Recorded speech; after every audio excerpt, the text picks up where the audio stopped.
Hi, I'm Aileen and I work with managers in the third sector to help them progress with their careers without burning out.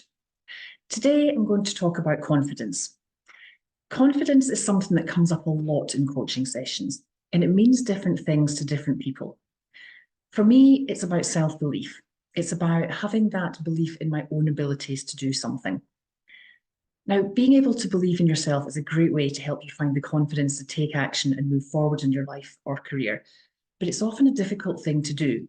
So in this video, I'm going to discuss 4 tips that can help you. My first tip is to distinguish beliefs from facts. We all have beliefs about ourselves, but how often do we question our assumptions or seek the evidence to back them up? You might tell yourself that you don't have the ability to do something, and if you don't question this, you'll go on believing that you're not capable when there is no evidence that this is true. Look at the facts. When have you achieved things in your life? If you had the ability to do something on previous occasions, what's stopping you from doing it now? Very often you'll find that when you question your assumptions, the evidence for them simply isn't there. Before you start believing everything you tell yourself, ask yourself where the evidence is to back up these beliefs and what you could believe instead. Tip number 2 is to stop worrying about what other people think. Another way we prevent ourselves from believing in ourselves is worrying about what other people think of us.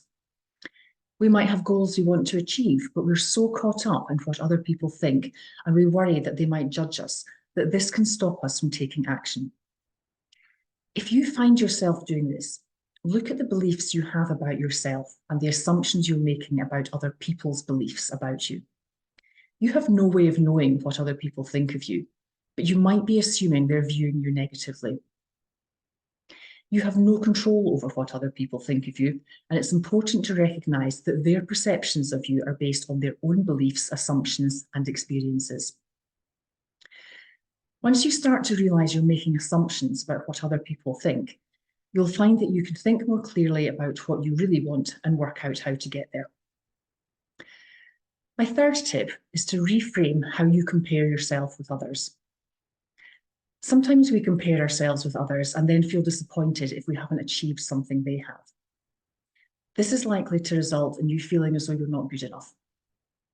Not only is this an unhelpful belief, it's also inaccurate, as you are not the same as the person you're comparing yourself with. It's worth remembering that success is unlikely to have happened overnight for that person. What you're seeing might have taken years, so don't make yourself feel bad if you're not where someone else is. You're not comparing like for like. If you catch yourself making unhelpful comparisons, try reframing this and view their achievements as aspirations and feel inspired by them. This can help you develop your belief in yourself and give you the motivation you need to do this. And my last tip is to use self-doubt to your advantage. Most of us will experience some form of self-doubt at some point in our lives. Sometimes this can take place in the workplace where you know deep down that you're doing a good job, but you feel as though you're so busy firefighting that you no longer recognise your abilities and you feel as though you're achieving nothing. You might even find that everyone else around you thinks you're doing a great job, but you can't see it. It's perfectly natural to doubt yourself from time to time, and it can be a good thing.